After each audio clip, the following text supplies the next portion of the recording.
दिनों में जैसा कि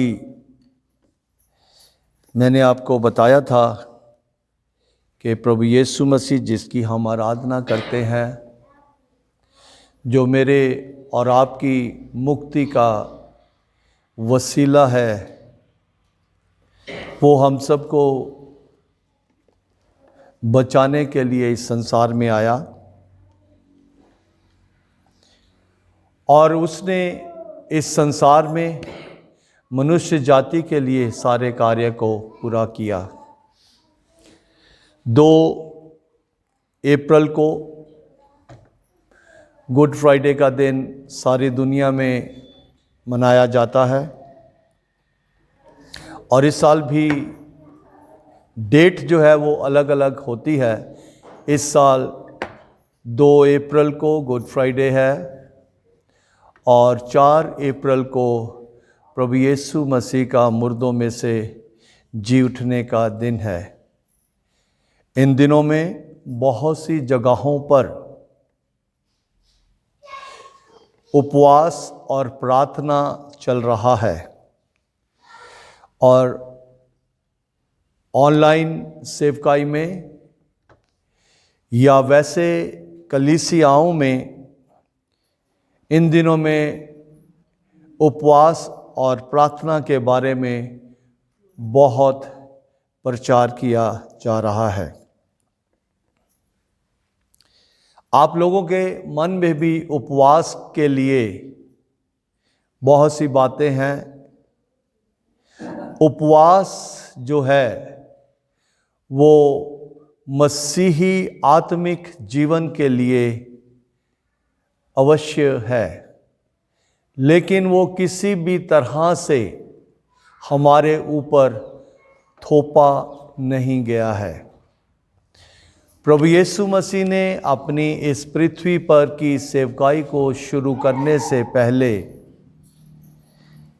परमेश्वर पिता से सामर्थ प्राप्त करके इस संसार में परमेश्वर की इच्छा को पहुंचाने के लिए 40 दिन का उपवास किया। ये मेरे बताने का मतलब ये है कि जब हम उपवास करते हैं तो हमें आत्मिक ताकत, आत्मिक सामर्थ प्राप्त होता है और उपवास करने का मकसद जो है वो ये नहीं कि एक रीत के अनुसार या एक रस्म के अनुसार या दूसरों को दिखाने के लिए उपवास रख लिया। उपवास का मतलब जो है वो ये है कि अपने आप को परमेश्वर के लिए अलग करना। वो समय जो आपने ठहराया है उसमें परमेश्वर के चरणों में बैठना। जिस चीज़ का आप उपवास कर रहे हैं उस उपवास से जो कुछ भी आपने सेव किया है वो परमेश्वर की सेवकाई के लिए इस्तेमाल करना। इन दिनों में बहुत से लोग उपवास कर रहे हैं। अच्छी बात है, ज़रूरी बात है, लेकिन ये किसी भी तरह से थोपा नहीं गया है। मैंने सही प्रार्थना और गलत प्रार्थना के बारे में, सही उपवास और गलत उपवास के बारे में कई बार प्रचार किया है। इन दिनों में मैं बहुत प्रभु का धन्यवाद करता हूं कि कलीसिया में से बहुत से लोग जो हैं अब प्रार्थना करने के लिए वो बहुत आगे बढ़ रहे हैं। कुछ लोग अभी भी ऐसे हैं कि जो मतलब वो जानते तो हैं लेकिन उनको मालूम नहीं है कि किस तरीके से प्रार्थना करनी है। और प्रभु यीशु मसीह के साथ भी जब उसके चेले सेवा कर रहे थे, उस समय चेलों ने भी प्रभु यीशु मसीह से सवाल किया था। और उसके लिए हम पढ़ेंगे लूका की अंजील उसका 11 अध्याय और उसके पहले वचन से। लूका की अंजील 102 पेज पे है। लूका की अंजील उसका 11 अध्याय पहले वचन से मैं आपके लिए पढ़ रहा हूँ। इसका जो हेडिंग है वो ये है कि चेलों को प्रार्थना करना सिखाना। चेलों को प्रार्थना करना सिखाना। वह किसी जगह पर प्रार्थना कर रहा था। जब वह प्रार्थना कर चुका तो उसके चेलों में से एक ने उससे कहा, हे प्रभु, जैसे यूहन्ना ने अपने चेलों को प्रार्थना करना सिखाया, वैसे ही हमें भी तू सिखा दे।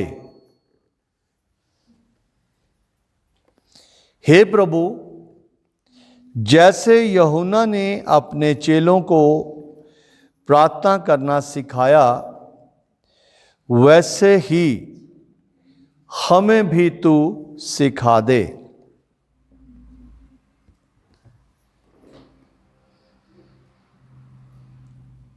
उसने उनसे कहा, प्रभु यीशु मसीह से जब चेलों में से एक चेले ने बेनती की तो यीशु ने उनसे कहा, जब तुम प्रार्थना करो, जब तुम प्रार्थना करो तो कहो, जब तुम प्रार्थना करो तो कहो, हे पिता, तेरा नाम पवित्र माना जाए, तेरा राज्य आए। हमारी दिन भर की रोटी हर दिन हमें दिया कर, और हमारे पापों को क्षमा कर, क्योंकि हम भी अपने हर एक अपराधी को क्षमा करते हैं, और हमें परीक्षा में ना ला। सो आज हम देखेंगे, यहाँ पे हम 7 बातें जो हैं प्रार्थना के बारे में सीखने जा रहे हैं। यहाँ लिखा है कि सबसे पहला स्टेप जो है वो प्रभु यीशु मसीह अपने चेलों को ये सिखा रहा है कि प्रार्थना की शुरुआत कैसे करनी है। प्रार्थना की शुरुआत जो है वो कैसे करनी है। यहाँ पे हम बहुत अच्छे से सीखते हैं कि प्रभु यीशु मसीह ने कहा कि जब तुम प्रार्थना करो तो कहो, हे पिता। जब तुम प्रार्थना करो तो कहो, हे पिता।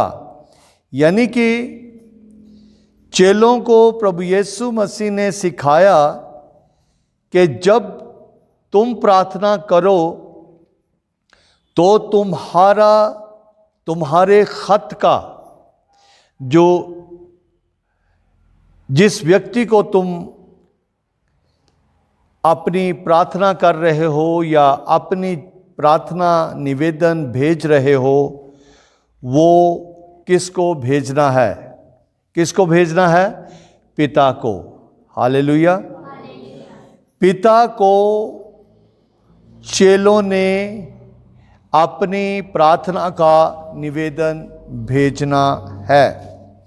मत्ती की अंजील उसका 11 अध्याय और उसके 25 वचन में हम देखते हैं कि वहाँ किस तरह से हमें वचन बताता है। मत्ती की अंजील 11 अध्याय उसके 25 वचन में इस तरह से लिखा है, उसी समय यीशु